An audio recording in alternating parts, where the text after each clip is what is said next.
আমি মানে মিত্ৰজোঁট প্ৰাৰ্থী হিচাপে মানে আশা কৰিছোঁ আৰু জিকিব বুলি আৰু ৰাইজৰ কাৰণে কাম কৰি যাব পাৰক আৰু ৰিজাল্ট ভাল হ'ব বুলি ভাবিছোঁ আৰু এনেই ৰাইজৰ সঁহাৰি অলপ বেছি এইবাৰ মানে তিনিটা গোটৰ মানে একেলগে আছে যেতিয়া মানে অলপ প্ৰাৰ্থীৰ কিবা হিচাপে মানে সঁহাৰি পোৱা বুলি ভাবোঁ আৰু আমি আৰু জিকিব বুলি ভাবিছোঁ এইটো আশা কৰিছোঁ আৰু 23 তাৰিখে ৰিজাল্ট দিলে আৰু গম পাম আৰু যাতে ভাল হয় আৰু চবৰে ৰাইজৰ কাৰণে কাম কৰি যাব পাৰে সেইটোৱে আশা কৰোঁ। ইতিমধ্যে আপুনি ভোটদান সাব্যস্ত কৰিলে? নাই কৰিলোঁ, হয় কৰিলোঁ।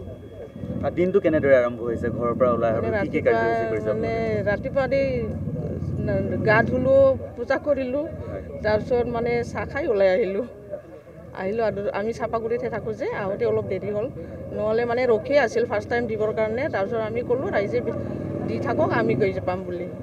এইমাত্ৰ অলপ আগতে মই নিজৰ মূল্যৱান ভোটটো মই দান কৰিছোঁ। এতিয়া মই যি দেখিছোঁ অহাৰ পৰাই মানে সকলোৱে মানে শিল দল ভাঙি পেলাই আমাৰ মিত্ৰজোঁটৰ প্ৰাৰ্থী ট্ৰেক্টৰৰ ছবিত ভোট দিবৰ বাবে সকলোৱে শিল দল ভাঙি পেলাই ওলাই আহিছে। এইকাৰণে ময়ো নথৈ আনন্দিত হৈছোঁ যে এই নিৰ্বাচনৰ জৰিয়তে মই 31 নং চিডলি বিধানসভা সমষ্টিৰ ৰাইজসকলক সেৱা কৰিবৰ বাবে মই সুবিধা পাবলৈ গৈ আছোঁ। গতিকে অনাগত দিনত মই 31 নং চিডলি বিধানসভাৰ ৰাইজসকলক মই ভালদৰে সেৱা কৰিম বুলি মই মনত ঠিক কৰি লৈছোঁ। যিহেতু নিজৰ ভোট সাব্যস্ত কৰিলে আজি কি ক'ব চিডলি সমষ্টিৰ বাবে ৰাইজক কি জনাব আজি?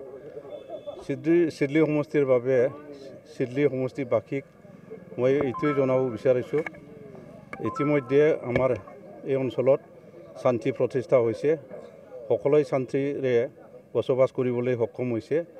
গতিকে শান্তিৰে যাতে এই চিডলি বিধানসভা সমষ্টিটো যাতে আমি শান্তিৰে যাতে উন্নয়ন কৰিব পাৰোঁ, উন্নয়ন কৰাৰ ক্ষেত্ৰত মই সকলোৰ পৰা মই সহায় সহযোগিতা মই পাব পাৰোঁ। এইটোৰ কাৰণে মই সকলো আমাৰ চিডলি সমষ্টিৰ বাকী ৰাইজক মই অনুৰোধ জনাইছোঁ, সকলোৱে যেন মানে মিত্ৰজোঁটৰ প্ৰাৰ্থীক ট্ৰেক্টৰৰ ছবিৰ ভোট দিবৰ বাবে মই সকলোকে অনুৰোধ জনাইছোঁ।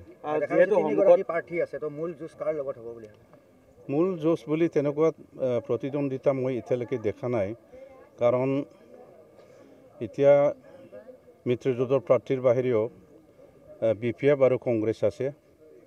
তেখেতসকলক মই যোৱা সময়ত যিটো তেওঁলোকে মানে প্ৰচাৰ অভিযান চলাব পৰা নাই, আনুষ্ঠানিকভাৱে মিত্ৰজোঁটৰ প্ৰাৰ্থী বা নেতৃবৃন্দসকলে যেনেকৈ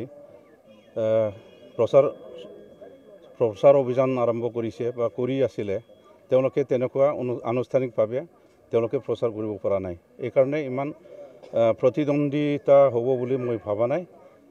গতিকে মই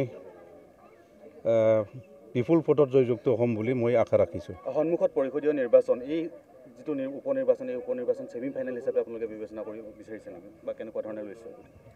এইটো ছেমি ফাইনেল বুলি নহয়, এইটো নৰ্মেলি এতিয়া যিহেতু এই নিৰ্বাচনৰ জৰিয়তে BPF দলে এতিয়া নোহোৱা হৈ গৈ আছে। আপোনালোকে দেখি আছে তেওঁলোকৰ কেন্দ্ৰীয় যিটো নেতৃবৃন্দ, তেওঁলোকে আজি এজনকৈ মানে পলায়ন কৰি আছে, তেওঁলোকে দল ত্যাগ কৰি আছে।